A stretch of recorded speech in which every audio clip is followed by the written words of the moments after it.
Hell Creek, Montana, USA, in the summer of 2006. A rancher has made a startling discovery. Trapped in stone, a massive cache of bones comes to the surface.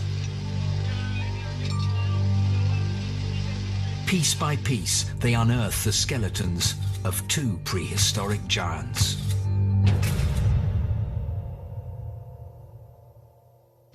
But they're in for a grisly surprise.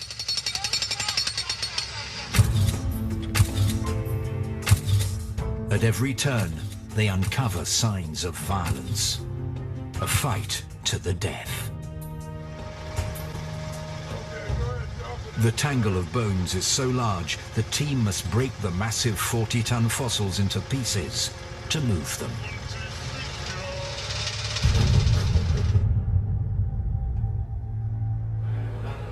Yep, there it is, okay. Found on private land and then locked away in a warehouse, access to the controversial fossil is only granted to a select few scientists. And the only cameras permitted are in the hands of the owners themselves. But to understand what it all means, an expert is called in to conduct a virtual autopsy on the 67-million-year-old bones. I heard about them the summer they were first discovered. Bob Backer, the godfather of modern paleontology. I had been told ahead of time there was evidence that the carnivore and the horned dinosaur killed each other. I did not believe that. You never believe that. That never happens. If you find teeth of a carnivore next to an herbivore, those were shit carnivore teeth, maybe from animals that scavenged the dead herbivore. But almost immediately, the case of the deathmatch fossil is different from anything he's seen before. I go there, I see these broken teeth. You can find the broken crowns embedded in the neck region of the horned dinosaur. Here's centrum, goes right here, and right there's the tooth. Really did look like you had animals that killed each other.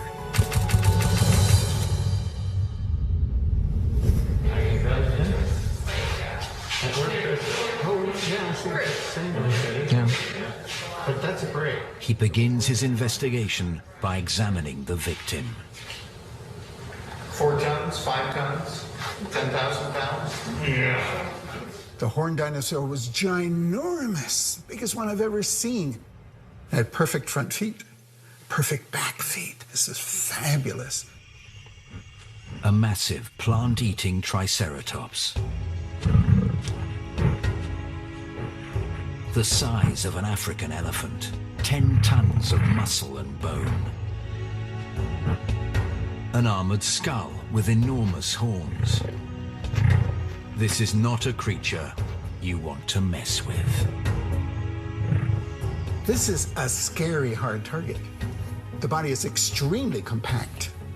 The hind legs are very strong and bent at the knees, which means it's getting some vertical component. It's got some three-dimensionality. This animal could turn on a dime. This is a maneuverable tank, very heavily armed in the front. These long horns that would come out to about to there, continuously growing. This is arguably one of the most dangerous land herbivores ever to evolve. But who could bring down a fully grown triceratops? There seems to be only one possible killer.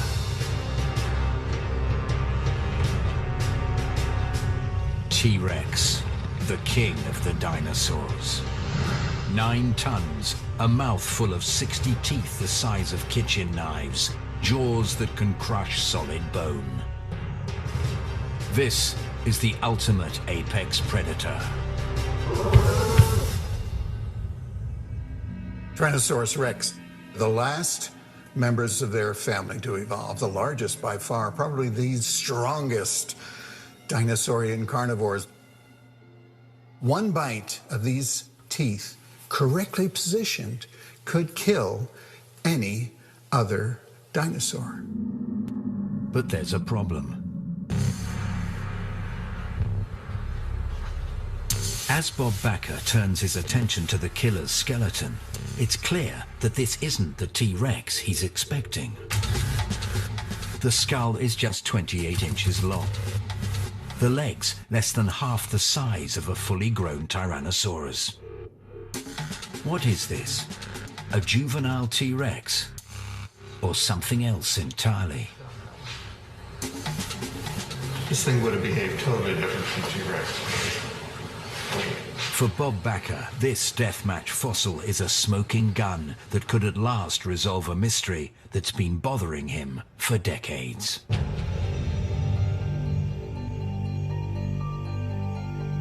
He believes that just before the dinosaurs became extinct, T-Rex wasn't the only apex predator around.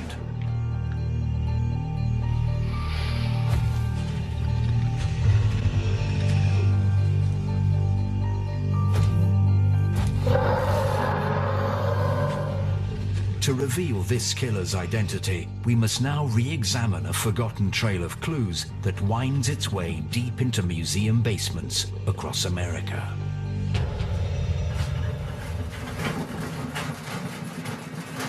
Paleontologist Peter Larson is a self-confessed T-Rex addict. He's collected and studied more of these monsters than anyone else. What makes these very special, more strength, more power than any other known dinosaur. In fact, these guys can bite a leg bone of another T-Rex in half. Since its discovery just over 100 years ago, T-Rex has gripped the public's imagination. Today, it's the world's most famous dinosaur. But T-Rex is just the last in a long dynasty of flesh eaters called tyrannosaurs.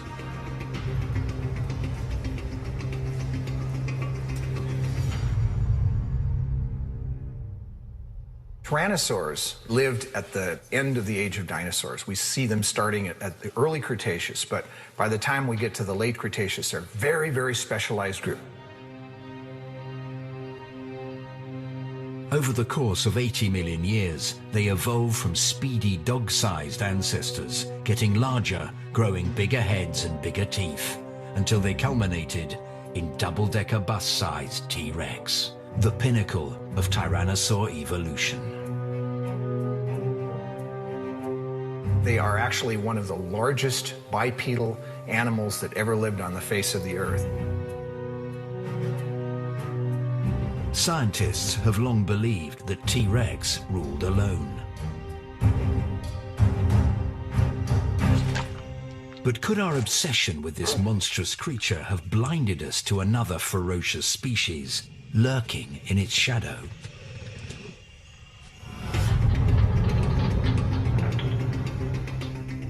For Bob Backer, the story starts way back in 1988. Digging through old fossils at the Cleveland Museum, he comes across a strange skull dug up in the middle of World War II. Cleveland has a great museum, a great paleontology museum. Found in the same part of Montana as our deathmatch fossil, there's just a head without a body. I saw this in a glass case, and it was labeled Early Gorgosaur. But to Backer, the over 40-year-old label doesn't seem right. I had just studied Gorgosaurs up in Alberta, New York, and I thought, you know, this is different from a Gorgosaur in the way the back of the head is constructed and the way the teeth are, and the extreme pinching of the snout. It's got a very, very narrow muzzle, and the eyes certainly could focus both of them forward. And I said to myself, you know, this is something new. A misidentified fossil, overlooked for decades. We named this Nano Tyrannus, the little Tyrannus. Bob's claim to have found a new species is ridiculed by many of his peers. The idea of a new smaller predator in the age of T-Rex seemed impossible.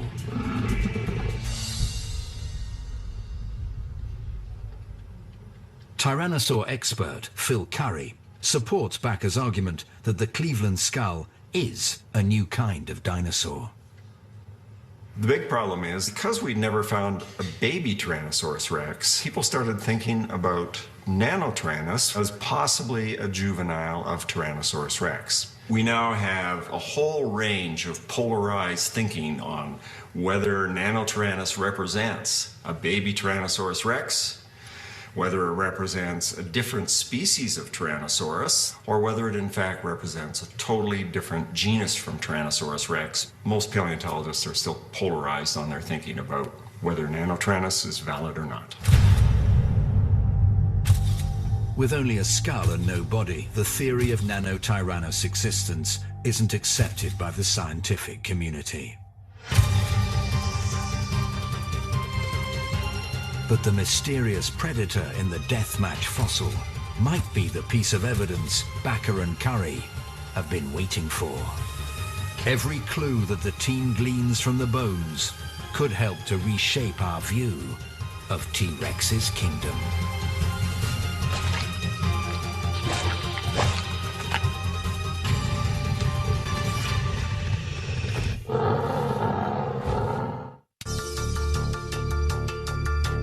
It's the find of a lifetime. Two dinosaurs locked in a death match. A massive triceratops defending itself against a killer that scientists are struggling to identify. The team is beginning to think the attacker, still partially hidden in the rock, may be an unknown flesh eater that science has overlooked for decades. The strange find is forcing us to re-evaluate mountains of old evidence. Could a new species be lurking among the skulls and skeletons we think we know? The strange disembodied head the team has identified in Cleveland is only the beginning. One hopes that what we're going to do is eventually find more specimens. There is one more specimen, of course, at the Burpee Museum now that fits this profile very nicely. That's a specimen called Jane.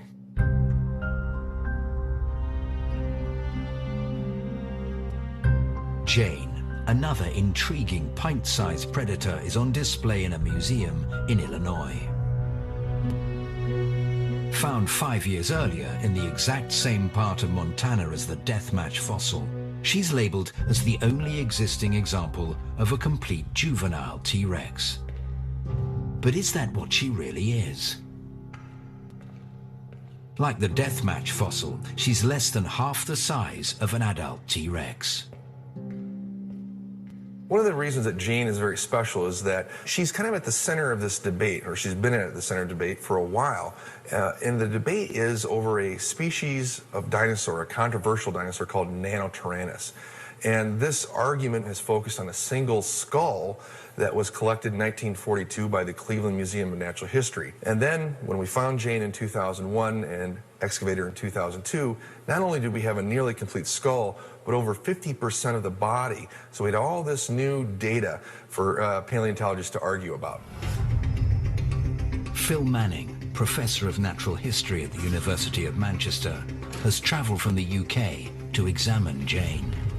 Sometimes there is a specimen that you see that's brand new to science and you desperately want to work on it. He wants to test the theory that Jane may be yet another example of the possible new species identified in the deathmatch fossil.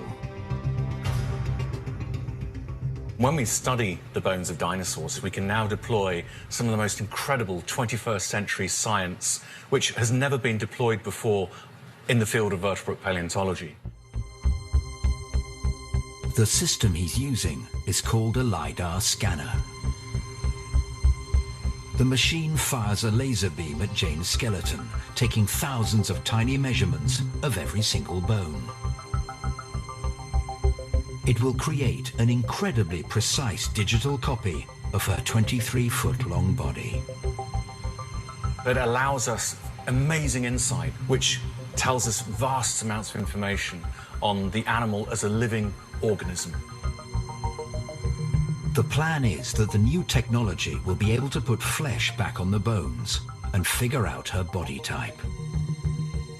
Did she have the solid physique of a T-Rex, or was she much thinner and leaner? Next, the data from the LiDAR gets analyzed by Charlotte Brassey, an expert in biomechanics. So these are the LiDAR scans. We've taken 7 scans all around the animal in the museum. And then on our computer program, we can then look at that relationship between volume and mass in modern animals and apply it to tyrannosaurs. Using data collected from hundreds of modern animals, the computer will now virtually reconstruct Jane's body.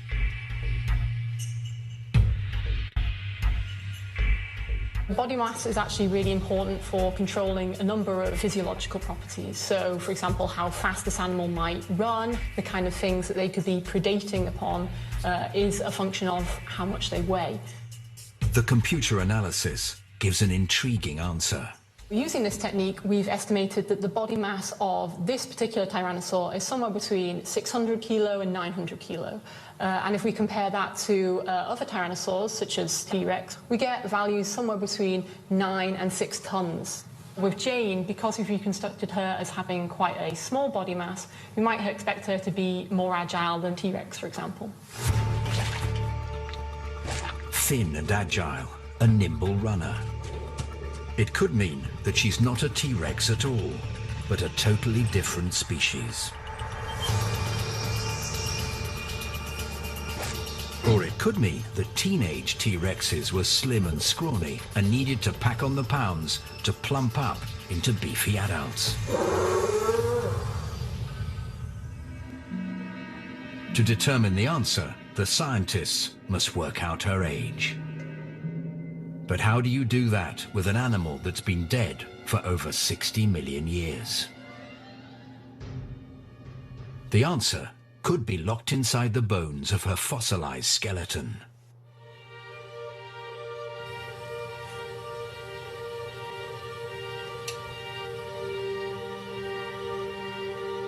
Holly Woodward Ballard is a histologist. She studies the microscopic structures in tissue and bone. Histology is the only real conclusive way you can get at the age of an animal and see whether or not it's an adult or if it's still growing. She takes one of Jane's precious leg bones and saws it in half. So what I did, I took a thin slice out of Jane's femur, and using a microscope, I can take a look at the internal bone structure of Jane. And taking a look at this, I can count the rings within her bone and figure out how old she was when she died. If the bones reveal that Jane is a fully grown adult, it means she's not a T-Rex, but a case of mistaken identity. And that Nano-Tyrannus is real.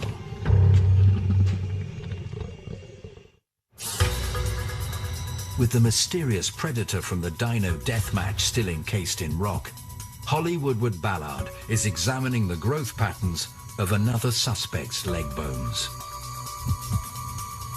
Was this animal a juvenile Tyrannosaurus rex, or was it something completely different? Just like the ring patterns in a tree trunk, the rings in bone tissue can reveal the creature's age and how fast they're developing. When an animal's older and slowing down, becoming more skeletally mature, these growth rings, which are deposited annually, get very closely spaced. Similar studies of adult T-Rex bones suggest they can live for up to 30 years. So how old is Jane? By counting the growth rings, so here's one, and there's another one, we've calculated that Jane is at least 11 years old. If she's a T-Rex, it means Jane is relatively young, with plenty of time to grow up. The next key factor to determine is the speed at which she's growing. There's been some debate on whether or not Jane is an adult of a particular species of Tyrannosaur, Nano-Tyrannus, or if she is a juvenile of a Tyrannosaurus rex. And taking a look at the bone histology, it demonstrates to me that Jane is still growing. So whatever she is not the adult form of the ultimate animal. A mystery remains. Was she going to become a 9-ton T-Rex over the next 20 years? Or was she just a year or two away from being an adult nano? What exactly she's growing into is difficult to determine. Because when she was found, she was missing key parts of her skeleton, including the brain case, both arms, and over 40% of the rest of her body. What bones we do have are almost exactly the same size as the predator in the deathmatch fossil. And unlike Jane, this one is almost entirely complete. This, in fact, is on the side. They give the creature a name. Bloody Mary. As Bob Backer and Pete Larson examine her body, they spot something strange. This is really weird. One of its most intriguing features are its nearly 3 feet long, highly developed arms. This is the outer shoulder is much better developed than T-Rex. The hyperextension facet here, Again, very different from T-Rex. The most famous T-Rex is at the Field Museum in Chicago. At 40 feet long, this giant called Sue is more than double the size of the predator from the deathmatch fossil. Yet her arms are tiny. Sue is the biggest Tyrannosaurus rex that has been collected to date. This is what the biggest T-Rex hand looks like. And when we compare it to Bloody Mary's hand, we see something really incredible. If we hold them side by side, hand to hand, you'll notice Bloody Mary's hand is like 1.5 times to 2 times the size of Sue's. Each bone in that hand is bigger than Sue's. And the skull of Bloody Mary is only half the length of Sue's. Even with the rest of the body still encased in stone, the team investigating the deathmatch fossil believe it's a big clue that they may be onto a new species after all. composite lunate carpal. This belongs in a different subfamily from T-Rex, absolutely. With this new evidence, Phil Manning returns to Illinois with a copy of the deathmatch arm. Wow. It's lovely being up close to Jane. He wants to see if it could fit the incomplete skeleton of Jane. Most dinosaurs, when you go to a museum, aren't 100% complete. You have to fill in what's missing, otherwise you have these weird-looking gaps in your display, in your exhibit. Found with no arm bones, countless missing pieces were created based on the assumption that she had to be a juvenile T-Rex. But perhaps these assumptions were incorrect. The humerus, you know, I realize it's the right one that's real, but you've mirrored it. And it kind of, it is a good match for the size of the humerus on this guy. And when you look at the lower arm as well, again, we've got, you know, it's a pretty close match, but it's just this massive hand. Looks so out of place on such a gracile animal. If Jane's arms would look like this, you're going to have an animal that has a wide grasping range, strong arms, big meat hooks. Jane would be able to do lots of damage with a forearm like this. With enormous talons nearly twice the size of a fully grown T-Rex, these arms transform Jane into a totally different kind of killer. Certainly suggestive, it certainly is interesting, but I definitely need to see more. The long and the short of it is, we need more specimens. More specimens, more specimens, more specimens. With so few specimens available, in search of conclusive evidence, the team must now return to the deathmatch fossil.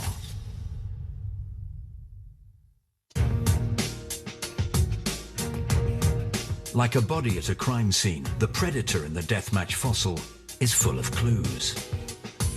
But this specimen is virtually complete. It may be missing one claw, but it goes all the way from the tip of the nose to the tip of the tail. We're going to know what this animal's like.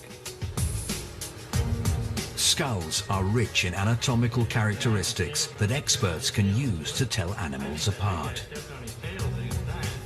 But the deathmatch creature's head is heavily damaged.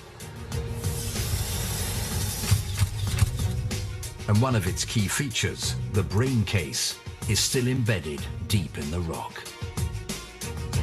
Jane's skull is also problematic. Jane has a nearly complete skull. However, some key elements are missing. Her brain case, for example, we could not find it. But there is a brain case in the Cleveland skull. The team investigating the existence of Nanotyrannus returned to the Cleveland Museum and the skull that started it all back in 1988. This specimen matches numerous features on both the deathmatch skull and Jane. But most importantly, the brain cavity inside the Cleveland skull is spectacularly intact. For Phil Manning, the shape of the brain cavities could be critical in determining if these creatures are specimens of T-Rex or a totally different species. At the University of Manchester, he loads laser scans of the insides of the Cleveland skull and a known adult T-Rex into a computer. All of these are connected, all of this, bar these little canals kind of float. It's where the bones come together, which would have surrounded the original brain of the animal. And it gives you the geometry, the shape of the overall space where the brain would have once sat. And you can see where different nerves or major blood vessels come in and out of the brain. So it tells you an awful lot of information about an animal. Is it possible, though, to get them sort of roughly the same size? Because it would be interesting to be able to compare them both being exactly the same sort of geometry and size. But looking at the scans on a computer is not enough. Now he's going to turn the heads inside out. Using a 3D printer, he builds models of the brain case where the brains once sat when they were alive. The shape of the brain cavity of a creature that's been dead for over 60 million years.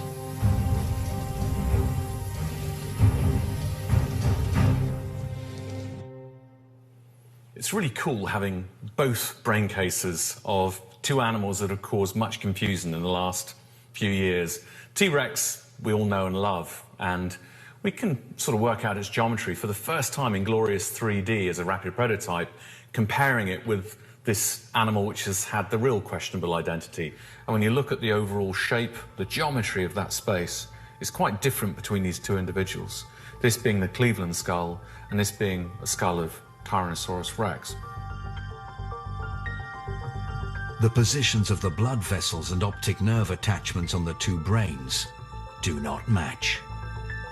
These critical differences suggest that the brain cases probably do not belong to the same species. The case for the existence of another predator in T-Rex's shadow is gaining momentum. But there's one more element the team needs to examine. And it could prove that instead of juvenile T-Rex, the team have discovered a new species called Nanotyrannus.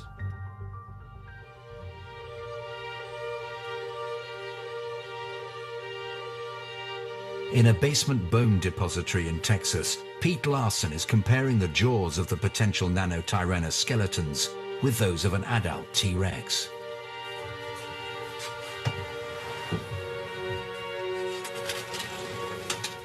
If we look at Jane, Jane has 17 tooth positions, including a very tiny tooth in the front. T-Rex has between 12 and 13 tooth positions, where this guy has, and interestingly, 17 tooth positions for the lower jaw. In the upper jaw, we have a similar situation where T-Rex has 11 or 12 tooth positions, and Nanotyrannus has 15. The number of teeth in T-Rex adults and the potential Nanotyrannus specimens do not match. That's a pretty major difference. You'd have to lose tooth positions, and I, quite frankly, don't know any living animal that does that. Nanotyrannus is becoming more real at every turn. But there is one final clue hidden in the deathmatch fossil that could break the case wide open. This animal is not a juvenile Tyrannosaurus rex. Nanotyrannus lancensis is real. Nanotyrannus lancensis lives.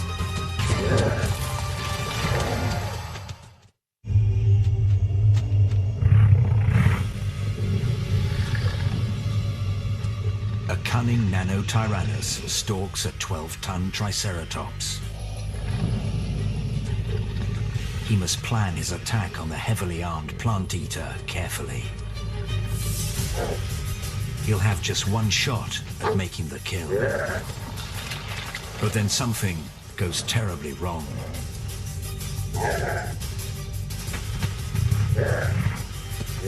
The calculated hunt turns into a disaster. No trace of the suture exoccipital basoccipital. For scientists investigating the 67-million-year-old death, the injuries written in the bone are telling a story. It's a little out of position. Deep in the neck of the Triceratops Right there's the nanotooth. is the broken tooth of its attacker. Because this is the way it was found in the field. As for the skull of the predator, You know, why is it crushed like that? These bones are broken, they're shattered. The side of the nanoskull was squashed, crushed. A terrible wound. It looked like it had been hit. The CSI evidence is quite convincing. A meat eater, a plant eater, teeth of the meat eater embedded in the neck of the plant eater, the meat eater with a squashed face, and you would say, this looks like a double homicide.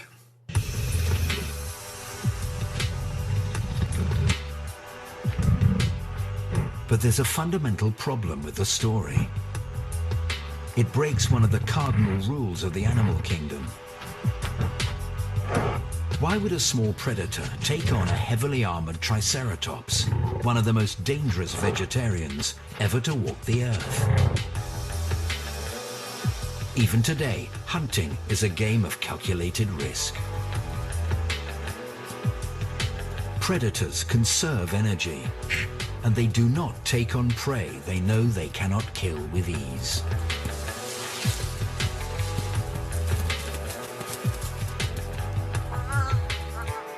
A fight between mismatched opponents simply doesn't make sense.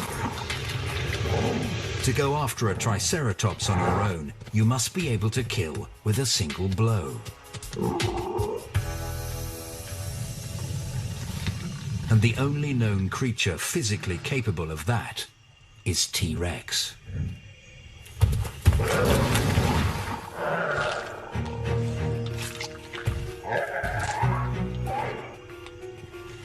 T-Rex is unique in the hugely powerful bite and the very thick teeth designed to crack through this armor. They had a bite force like no other in the history of life on Earth. T-Rex jaws were 3 times more powerful than those of a great white shark.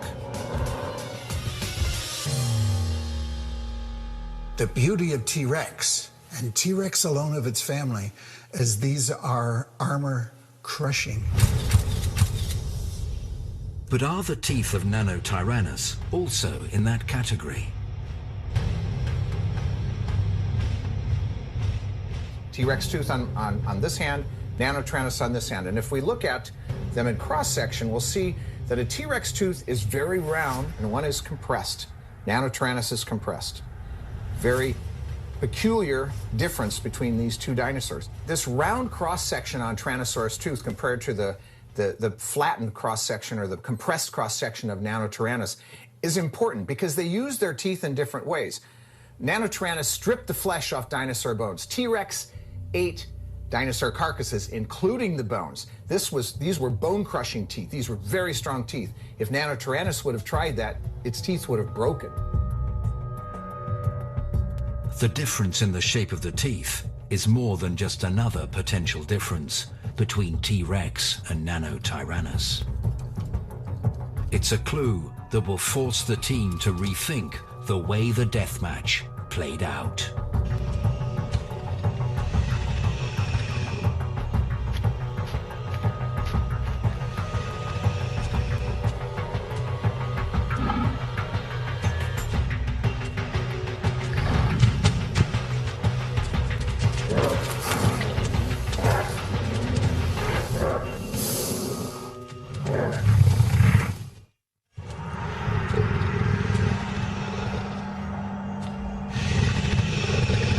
The teeth of the predator in the dino deathmatch are about to reveal the story of its death.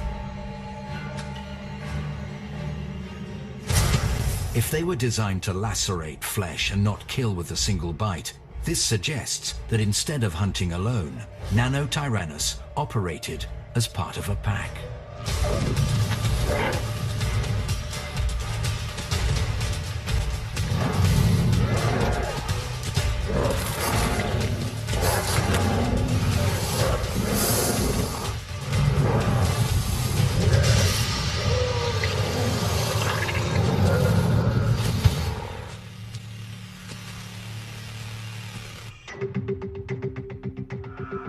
Bob Backer is finding evidence of this hypothesis in other Triceratops deaths. This particular specimen was collected by the Black Hills. There were over 30 shed teeth of Nanotyrannus. You have 30 teeth shed, you probably need 10, 15 individual tyrannosaurs. This animal, this individual Triceratops, was a victim of a pack of tyrannosaurs.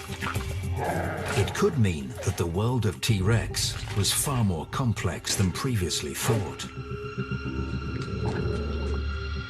He had to compete against other apex predators for food.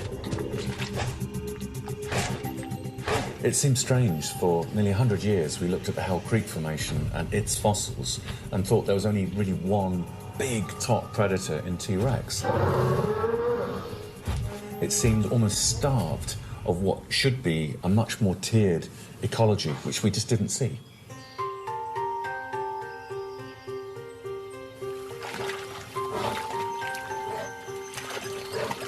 When you look at established ecosystems, you see not just one big predator stalking around, there's multiple tiers. You've got your brown bears, you've got your grizzlies, you've got all number of species, including the wolf. And they all have their own role to play within that ecology. With new evidence pouring in, more paleontologists are starting to accept the theory that skeletons like Jane in the deathmatch fossil are not juvenile T-Rexes. At a university in Florida, Robert De Palma has pulled a skeleton previously labeled as a T-Rex off the exhibit floor to rebuild it as a Nanotyrannus. This particular specimen was approximately 53% complete. Good set of legs, decent set of arms, and a smattering of the rest of the skeleton. Before the skeleton was discovered, there were only a handful of equivalent remains found, so that's why we had very little to go on when restoring it. And it's very important to use all the up-to-date data in reconstructing this and revising reconstructions. So this is a better idea of what the arm would look like on this particular Nanotyrannus. When it's reconstructed like this, it'll be a much more accurate skeleton.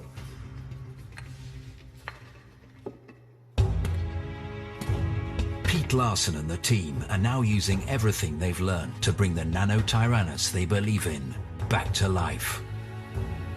That's about right. That's really good. Tell me, did you get my CGI restoration of the Nanotyrannus? I did, and they look great, but there's a couple things that I think we might want to change. Through the course of this investigation, we've looked at the morphology of the teeth. We've looked at how many tooth positions there are in the jaw. We've looked at the hands. By the way, the arms and hands, fantastic. You can really see the difference between that and what a juvenile T-Rex would look like. This animal is not a juvenile Tyrannosaurus Rex. Nanotyrannus lancensis lives. The 67-million-year-old bones now get digital flesh to become a living, breathing creature once again. If we would take an excursion back in time, 66, 67 million years ago, you would see nanos. You would see them in groups, moving with liveliness.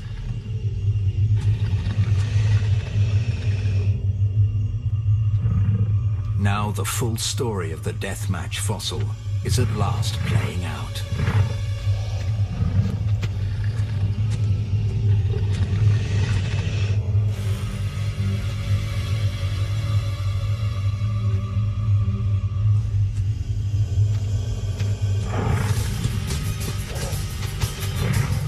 A gang of nanotyrannosaurs lays siege to a panicked Triceratops.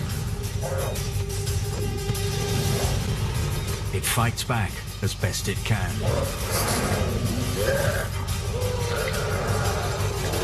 A lethal blow kills off one of its attackers. But overwhelmed by the rest of the gang, there is no escape for the giant Triceratops.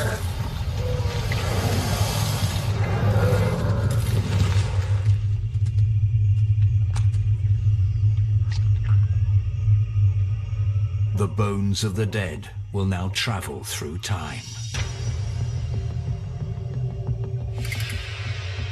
Become encased in layers of rock. Fossilize.